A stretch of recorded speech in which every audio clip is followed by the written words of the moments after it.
As the debilitating disease known as becoming an adult takes over my body, it's getting harder and harder for me to wake up and think, wow, I can't wait to get back to that game. Split Fiction is one of those rare cases, and it's doubly impressive when you consider I had to play with someone who'd forget what's the jump button 8 hours into it. On the surface, it isn't too different from It Takes Two, but try to go back to It Takes Two after finishing Split Fiction like I did, and suddenly the cracks start showing up. It Takes Two felt like being Richie Rich, okay? You guys remember Richie Rich? No? God, I'm old. Your rich mom and dad give you a new toy. You spend a few hours with it, and once you get bored, don't worry, kid. We've got a bazillion dollars hidden under the mattress that our family earned avoiding taxes for the past 56 generations. Here's a new one.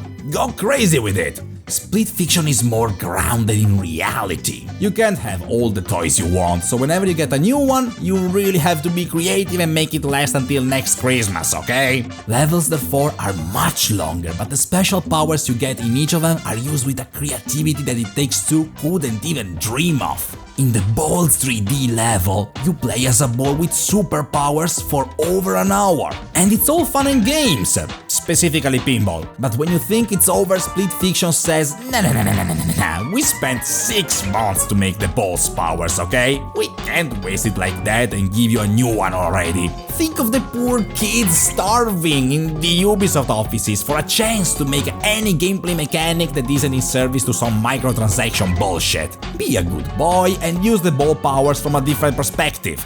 Other games could give you a dragon and be all whoop, choop, choop. Split Fiction tells you, okay, you can have the dragon, but you need to raise it from egg to big boy. And you better clean up its mess too. Each level leans into this sense of evolution and growth, like Pokemon. Except it only takes a few hours instead of 2 decades to see actual change. Bending gravity to reach new platforms is repurposed for the bike chase sequence. A fast-paced third-person shooter seamlessly turns into a 2D side-scroller. Rather than gimmicks, these feel like fully-fledged short games that ooze with creativity, and the craziest part is that I could go on and on describing more and more set pieces, and I still would barely spoil 5% of the whole thing. It is a shame then that the actual scenarios you navigate are so unoriginal. You start in a hobbit house, then there's a Deku tree, the Fifth Element card chases, Groot is a playable character, Metal Gear Man appears twice, and Halo Man dies during a cutscene. We're gonna get hit by a rocket any second, and everyone will die. Everyone will die! They're all funny little homages, but in the context of self-contained, short and cliché stories, it starts feeling like you're watching every movie and every game ever made since the 90s on fast forward. It's 2025 and everything is a reference, a sequel, a reboot or a reinterpretation that sucks ass. I'm not gonna say a remake, I'm gonna say it's a reinterpretation of this classic Korean film called Old Boy.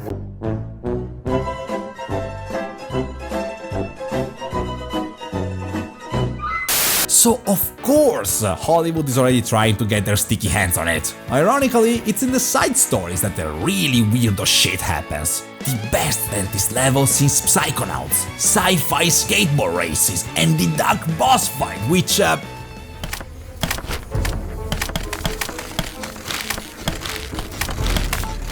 okay, trust me, it's a whole mood here. And man, come on, look at this thing. I want a whole game looking like this. Alright, in the game's defense, I believe this stark contrast is intentional, considering the abrupt tone shift during the last couple of levels, but that doesn't make the premise of the story any less dumb. Evil Harry Potter spends $40 bazillion to make the most expensive VR headset so he can steal ideas from young, inexperienced writers. Now in this fantasy land apparently, no one is horny, cause I know this thing would go south right at the start. If this was the real world, you know that it would just be porn. All the dudes there would just start imagining all the most insane This is your imagination. Well, yes. See, he's already coming. Look at their face. Oh, But even ignoring all that, why would you go through all this trouble when ChatGPT could give you stories of the same caliber in 40 milliseconds instead? Just don't think about it. Look at the cool drone suits and get on board. Okay, can we at least address the plan to stop the protagonists? They find out what's his plan, so they start breaking the machine from the inside. So evil Harry Potter gets evil air and tries to fry their brains. I don't know, at this point you might as well just kill them. Pretty sure lobotomizing them isn't gonna give you a free out of jail card, and you clearly have the money to cover it up. Just finish it right there and then. They're floating in the goo ball, unarmed.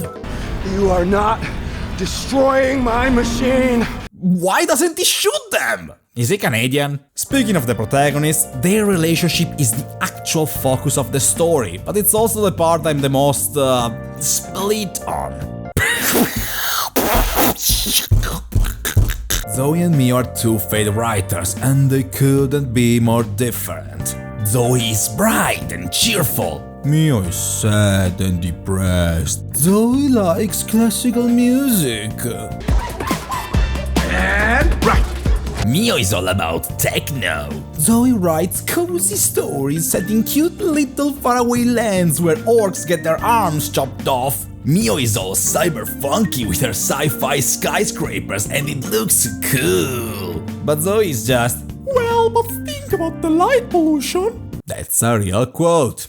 I found it quite amusing. They're the yin and the yang, you get it? They're so different and they have to make an unlikely alliance to beat the evil dude. Isn't that unique?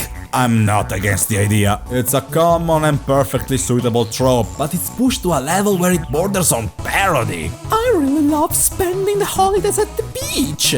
Oh yeah? I hate the beach. I prefer drowning. It feels incredibly forced and a major step back compared to the intimate and believable interactions between the protagonists of It Takes Two. Split Fiction instead is content with being competent. It plays its cards safely, even during its more tragic and somber moments. Maybe I was just expecting some extra care and originality being put into these characters when you consider they're supposed to be Joseph Fares' daughters. I mean, let's face it, man. And it's also like based on my daughters. I don't care what you have between your legs. That's totally not interesting for me. And if those two are really that different, I suppose their home has turned into a battlefield by now. Fuck you! I'm sorry, Joseph. I love your game. Some of the best stuff I played this whole year. I love you, I love your team, I love everything you do. I don't care, but okay, we're here to talk about a way out. Let's do this. Yeah. But I don't want to spend any more time playing with your little girls. And nowadays, that's an original and groundbreaking statement coming from a YouTuber.